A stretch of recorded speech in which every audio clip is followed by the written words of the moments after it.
cheat meals show up in a number of diets. Cheat meals are a staple of the competition and bodybuilding community. And it's everywhere. There are entire diets that are planned around cheat meals.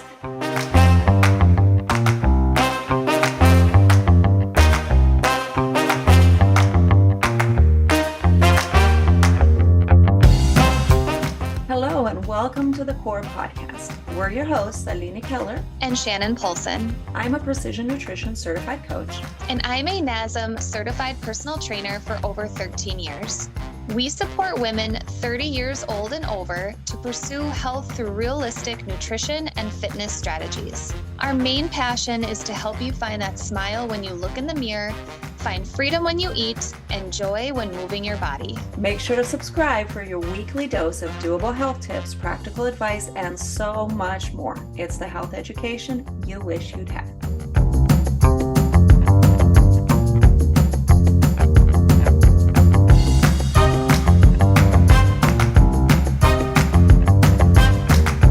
All right, today Ailene is chatting about cheat meals. I think I'm just going to go with my gut feeling here. I think we've all heard of that. Cheat meals. Oh. Yep, So that's I'm a good one, excited. right? Yeah, so today I talk about this a lot with clients, with friends, with strangers. So I don't actually have any notes for today's conversation. This is just a conversation because there's a lot about this to unpack. I don't think we're going to go through everything today, but this is a really important conversation to reframe how you think about food, and reframing this really does change your relationship with food. So this is something that we really need to rethink. So what are cheat meals? Cheat meals show up in a number of diets.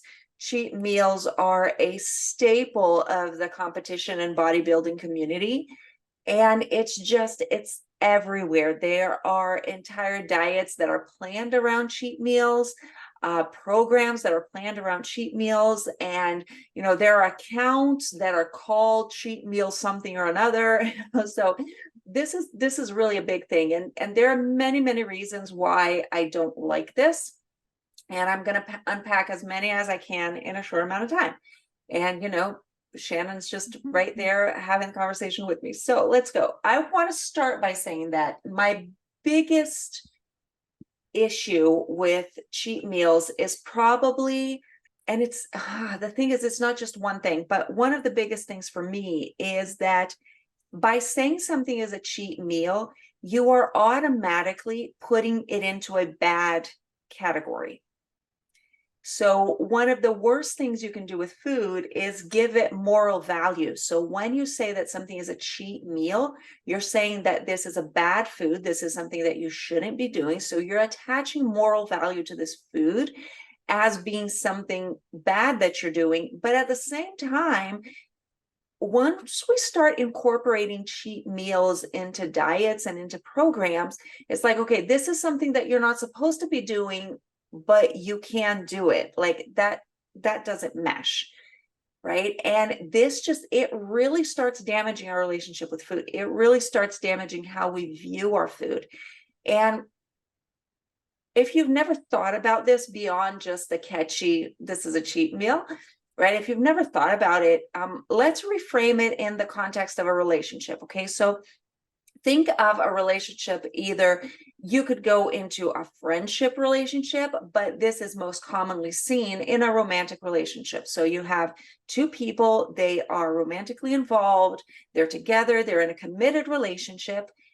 What does it mean if someone cheats? If someone cheats in a relationship, usually this means that they did something that's unforgivable. When you think in the context of relationships, if somebody cheated, it means that they completely disregarded this commitment that they have to another person, and they did something with someone else, whatever it is in the boundaries of that cheating.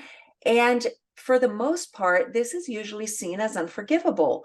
And if you look up online, you'll see, can you get back from cheating? Can a relationship survive cheating? Because it's just something that we see as being really, really, really awful. This is something that breaks your relationship. And so when we bring this idea into our food, it's just so damaging, because every time you eat a meal that you consider a cheat meal, and every time you allow yourself to use this language, somewhere there in the framing of this language in your mind, this is something genuinely awful.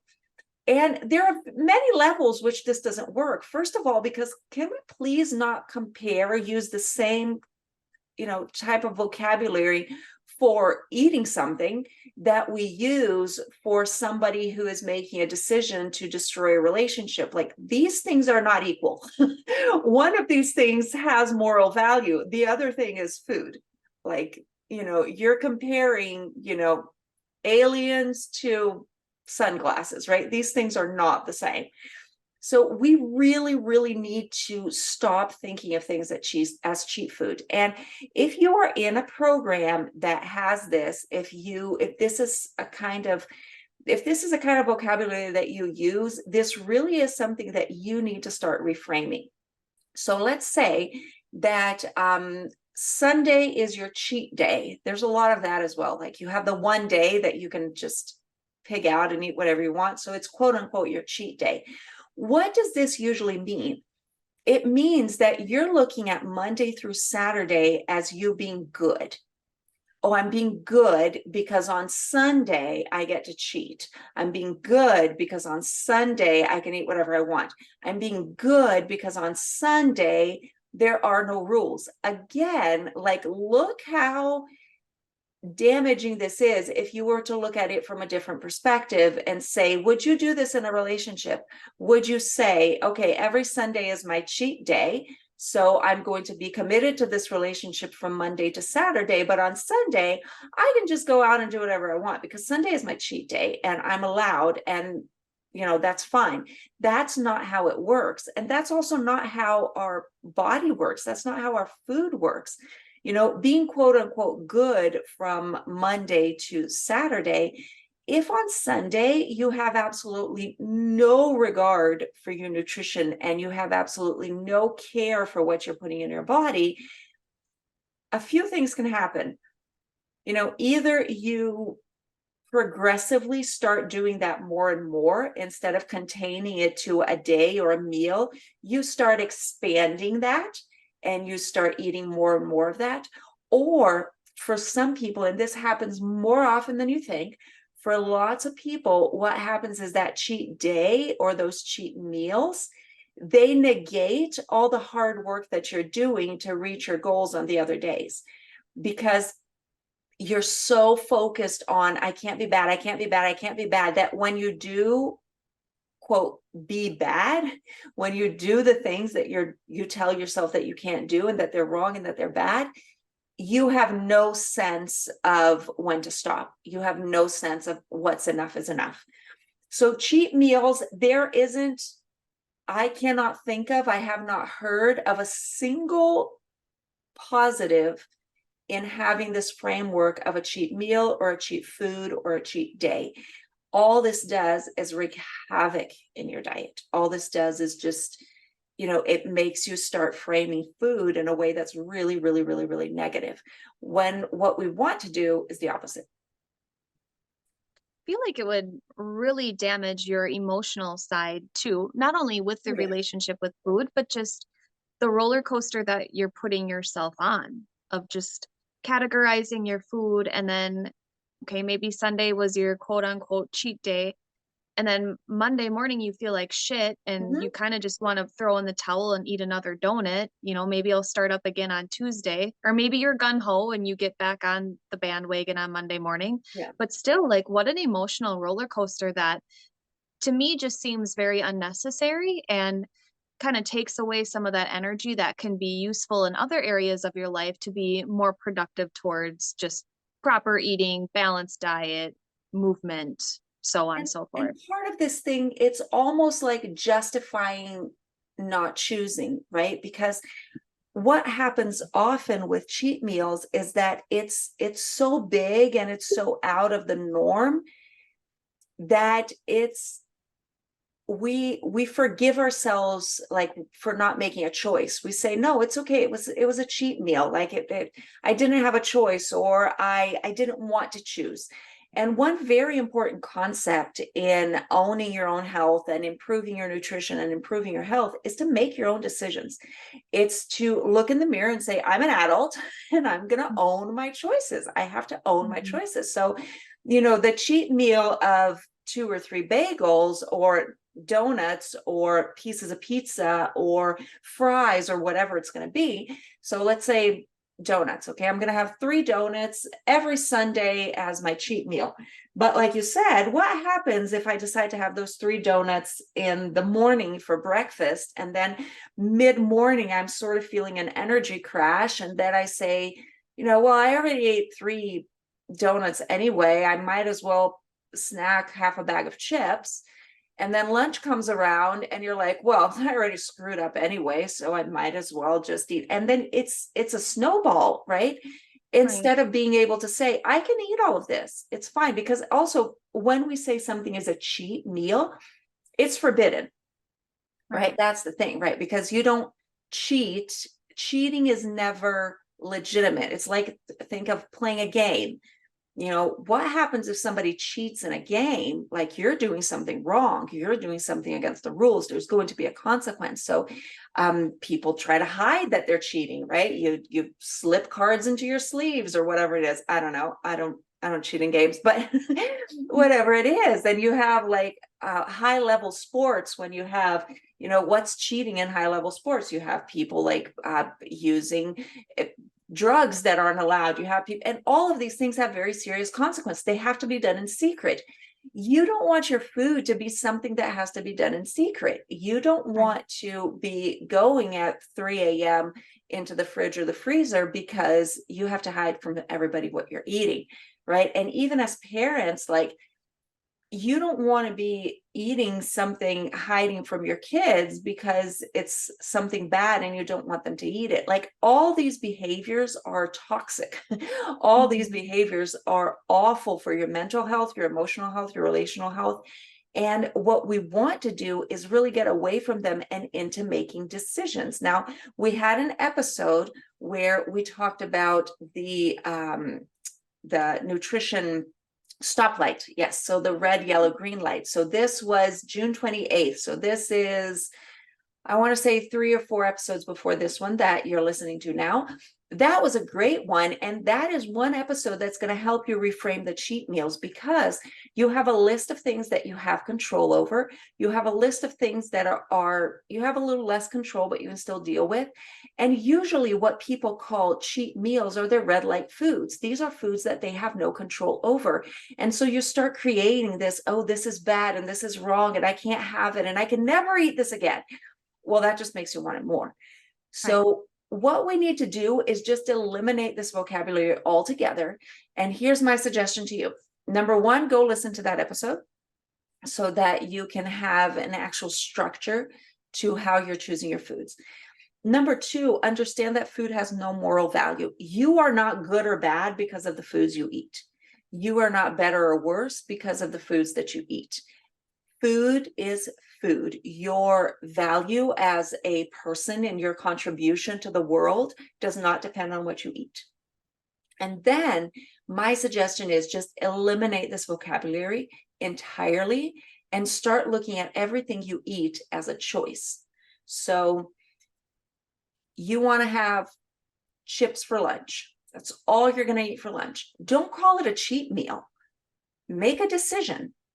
Right now, I am choosing to eat this. Nobody else is to blame. Nobody allowed me a cheat meal, and that's why I'm doing it. Nobody said that it was okay, so I can do it. I am making this decision for myself. Now, sometimes when you start owning your decisions, you're going to make a different decision. You're going to step back and say, okay, I don't actually want to make this decision. Sometimes you're going to make the decision, and you're going to say, okay, yeah, no, this is it. I'm just going to have chips for lunch. That's going to be my lunch. And I know that it's not nutritious. I know that it's not, quote unquote, the best nutritional choice I could make, but I'm going to own this. This is what I'm having for lunch. Okay. You are going to feel empowered, and you are going to eat less. Why? Because you're not hiding from yourself. The first person that we have to learn to be honest with is ourselves. So if you can't even be honest with yourself as to why you're choosing to eat certain things, if you have to just dump it into a cheat meal and just something that somebody else is allowing you to do, you start selling yourself all of these things. So get rid of this mentality, and just every single thing you eat, it's your choice. For everything we know about this podcast, nobody in here that listens to this podcast is in a situation where somebody is forcing you to eat certain things. So I'm going to go out on a limb and say, you get to choose. And choice is a luxury. Not everybody in the world has a choice. But if you have a choice of what you can eat and when you can eat, stop delegating it. Stop saying, I'm going to eat this because it's a cheat meal, and so I'm going to do it. No, own it and say, okay, this is what I'm going to eat. Period. I get to make this decision. I'm a grown up. Look, that's a great part of being an adult. Remember when you were a kid and you'd be like, can I eat this? And your parents say yes or no. You're an adult. You get to pick. You don't have to have somebody else telling you what to do. So make this decision and own it. And this is not an easy process because we have this so ingrained in us, but just getting rid of this and saying, I can eat anything. Whatever used to be on your cheat list, that has to be taken off your cheat list. And you have to understand that you can eat this. You can eat it, period. And the next time you go to eat it, don't look at it as a cheat meal. It's just one more food that you can eat. And more often than not, you just eat a little less because you know that this isn't a last meal. A lot of times with cheat meals, since we feel like we're doing something wrong, we eat more than we would, because it's almost like, since I'm cheating, I'm going to do it now, but I'm never going to do it again. Right? Which isn't true. You're going to eat this again at some point. But it brings in all of these mental blocks. And so just get rid of it. You can eat anything you want. And next time you're going to eat something, just make a rational, conscious decision. I'm going to eat this. I'm choosing this for myself. I can eat this. I'm not a bad person. I'm not going to jail because I'm eating a donut. I can eat whatever I want, and then eat it and move on. I love that approach of, taking that cheat list that you have and just kind of crumpling it up and can just toss it away. Because I feel like you will enjoy those food items a lot more too. Oh, You know, yeah. if you love those donuts and you have, you're gracing yourself with enjoying those donuts on a Sunday morning, because you know that you can have that donut again Wednesday if you want. Yeah. Like, this isn't the last meal, this isn't the last supper. You don't need to overindulge in that particular item that you love so much because you think that you can never eat it again. You can actually enjoy it because you know that it's a part of your list. The stoplight episode, and I was like, yes, yes, yes. It's exactly what this episode reminds me of, is just the different, I guess, lists that you would have with your stoplight. But yeah, I just feel like you'll enjoy your food so much more by giving yourself that ability and grace to eat it when you want. It's just a part of your balanced diet. And it's all part of the decision, right? And that's what we've talked about this before. That's how we've learned to live. And I know so many people that have learned this. And it seems like an exaggeration, but this is a solid 80% of my work with my clients, is just learning to live with all kinds of foods and make decisions for yourself, not a list that somebody else gave you. Like, what are the decisions that you are going to make for your body for the results that you want? Sometimes you're going to choose the donuts. Sometimes you're going to choose something else. I had a client recently that she said she was hungry at night, and she had just started tracking and all those things. And she was hungry at night. She was like, oh, I'll just eat a few crackers. And then she went to calculate like how many calories the crackers were, she's like, whoa, I don't want the crackers, I want something else. And it's not that she went and she ate like celery, that's not it, but the crackers, once she started like making that decision with more intention, she was like, yeah, I could just eat crackers just to fill myself up, but if I'm going to eat, then I'd rather eat something else that gives me like that actually like more, and that gives me a little more satisfaction. And so these are decisions that you start making. So when you eliminate the cheat, like so much starts to change. And I really feel like we just need to own our own decisions. Take Yeah. responsibility for your life. Yeah. You're going to eat something, own it. Yeah. And I mean, touching base on basically the first item that you chatted about, all the outside noise and the social media and the diets and the fads that allow these cheat meals or these cheat items. I mean, especially as middle-aged females, this has just been driven into our Oh, brain for so long. I mean, to unlearn this is not an easy task, and we definitely understand the pressure and the difficulty behind unlearning that. But know that, and I know Eleni and I still have our days because we text about it. yeah. We tell each other about our days. And so even sometimes for us, we take a step backwards, but we have that education now, and we've worked really hard in our own health to know that this isn't a cheat meal or a cheat food. So we are definitely there to assist in this journey with you, because we know it is not easy.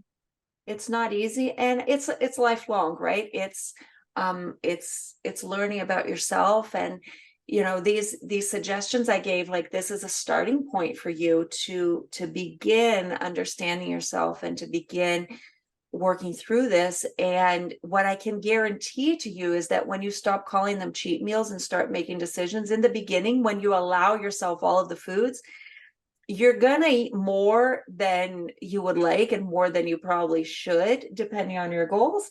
But it's a process, it's a learning curve, because once you tell yourself, I can eat everything, it's kind of like a kid in a candy shop. You just want all the things. But, give yourself a little bit of time for your brain to actually understand, oh, I really can eat everything. I don't have to, but I can. So I remember the first time that I went, I love donuts. That's why I keep bringing them up as examples. And I've said here before that I have multiple times in my life sat and ate, I have eaten 12 donuts in one sitting. And so, this has happened before, and those were quote unquote cheat meals, and I was being bad, and et cetera, et cetera. But I remember the first time I went to a party and there were donuts, it was a Christmas party. There were a bunch of donuts. And I remember the first time that I was confronted with donuts, so to speak, and I didn't go crazy. Like, there was other stuff, and I looked around and I'm like, oh, I actually want to eat that. Because it used to be that if I saw donuts, if I had donuts available, I had to eat them until the end, because it was something that I was never going to do again. I'm going to eat them now, but never again. I'll be done with donuts. And so I remember this day so vividly, because I was there, and it was the first time that I was like, yeah, I don't want this right now. I'll have it another day. I'll have it another time. So that reframe, it takes a little while. It's not instant, but it is so incredibly helpful, because it gives you the freedom to choose what you're going to eat, not based on fear or a cheat meal on this is the last time I can do this, but based on I can have whatever I want whenever I want. So maybe I don't want this right now, and that's okay. All right, so our next episode, we are going to be finishing our training system. So if you have listened to the previous episodes, we've already gone through 2 training system episodes, and we are going to be finishing off in our next episode, and we will see you there.